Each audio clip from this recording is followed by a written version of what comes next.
Inma, zuen lana da, hemen egiten duzuena da, makinak eta gizakiak elkarren artean komunikatzeko edo elkar ulertzeko teknologia sortu, ezta? Elkarren artean berba egiteko. Eta nola egiten da hori, galdera? Alde batetik, ahotsa sortzen dugu, testu batetik hasita, algoritmo batzuk erabiltzen, eta gero bestaldetik ezagutza, hau da, ahotsa hartzen dugu, aztertu egiten dugu, eta dagokion testua sortu. Truko batzuk dauzkagu. Zabala duen disiplina anitzeko taldea da.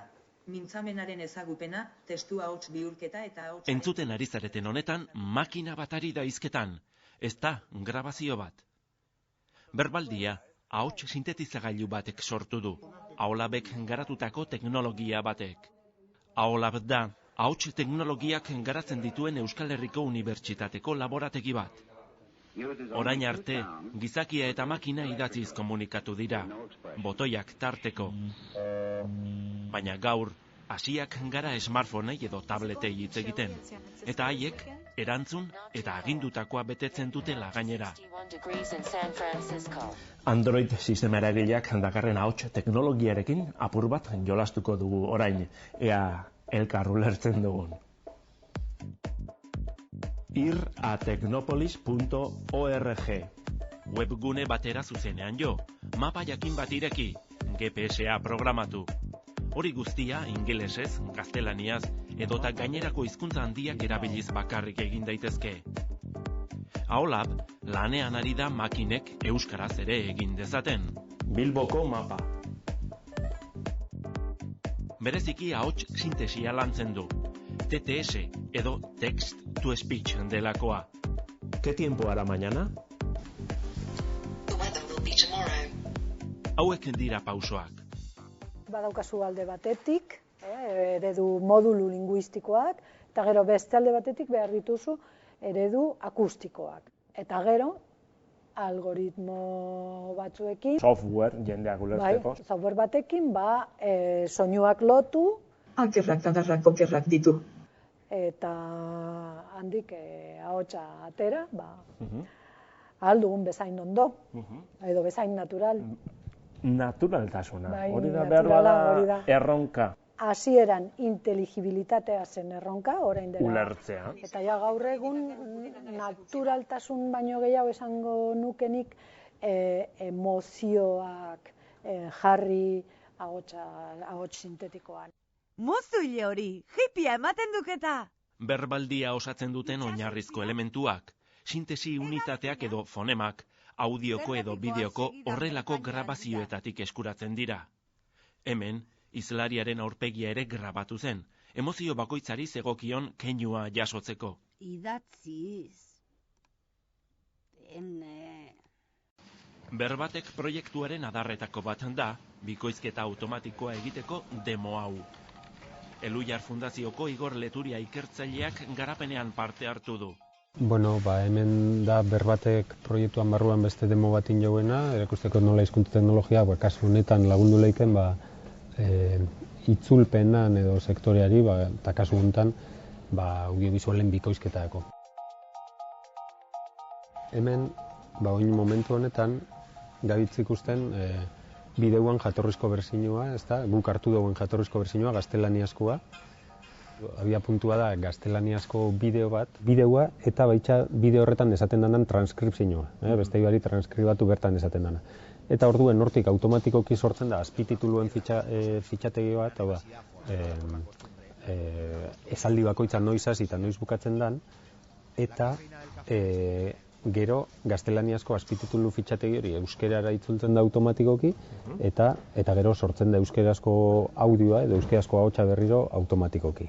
Hemen aukeratzen dugu euskerazko audioa eta euskerazko azpitituluak.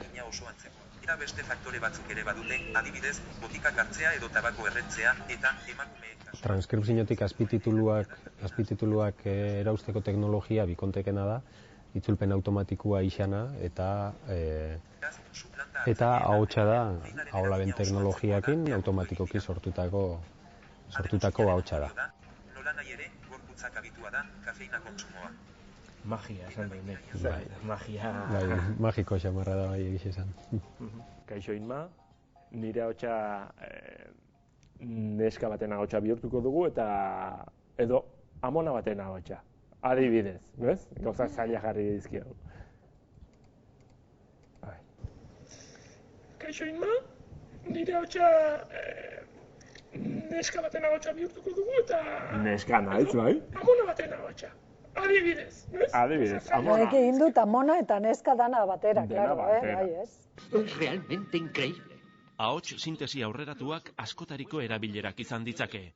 Marrazki bizidunetako pertsonaiei ahotsa jartzeko adibidez. Se trata de un experimento realmente importante, coronel. Ebakuntza edo gaixotasun bat dela medio, ahotsa betiko galduko duen norbaitek grabazioak egin ditzake aurretik, eta gero, audio hori erabili ahots sintetizagailuak, lehen zuen ahotsaren berdin-berdina sordezan. Edo, telebista modu merkean egiteko bideak ere ari dira aztertzen. Berriak, makina batek irakurriko lituzke, adibidez, eguraldiaren iragarpena. Baina bertan hotza handiagoa izango da. Igor, aukeratu zer egin nahi duzun. Deklina bidea. Berbateken beste demo honetan, ahots sintesiaz gainera, ezagutza ere sartzen da jokoan. Energia. Hizkuntza eta ahots teknologiek irakaskuntzan izan dezaketen erabilera frogatu nahi zen hemen. Lehenengoa. Erantzuna zuzena da. Ahotsaren ezagutzak gutxi gora bera, sintesiaren kontrako bidea egiten du. Ahotsa testu bihurtzeko lehen gaia ematen zaio hasieran. Adibidez, 53 osatzen duten unitate akustikoak. 53? Eta gero, elementu horiek nola antolatuta jaso ditzakeen esan behar diozu makinari, hizkuntza ereduak eman. Zuek esaten diozue zeri buruz hitz egingo dugun. Bai, hori da. Gutxi gora bera, ez? Zenbakiak bakarrik esango dizkizut, abisatzen diozue makinari. Hori da, lexikoa finkatzen duzu, ez da? Erraza, eremua. Bai, eremua, mugatua. Bai?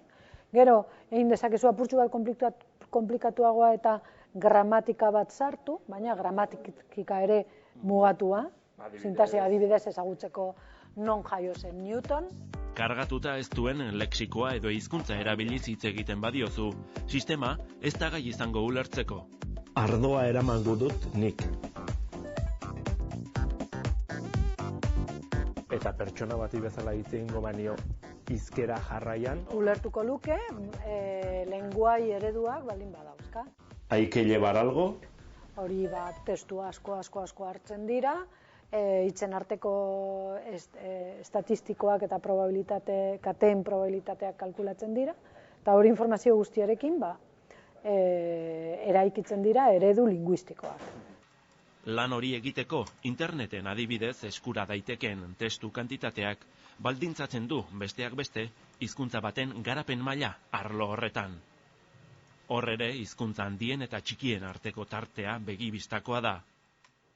Hizkuntza bat ez badegoten prestatuta olako gauzetako esan nahi dau, jarraitu birko dela eskusiten eta beti atzera ibiliko gaela teknologia norreati da ingarrantzitsua, olako gauzak garatzia ez da. Go to the New York Times. Ahots teknologiak erabiltzen hasi baino ez dugu egin. Noraino iritsi gaitezken?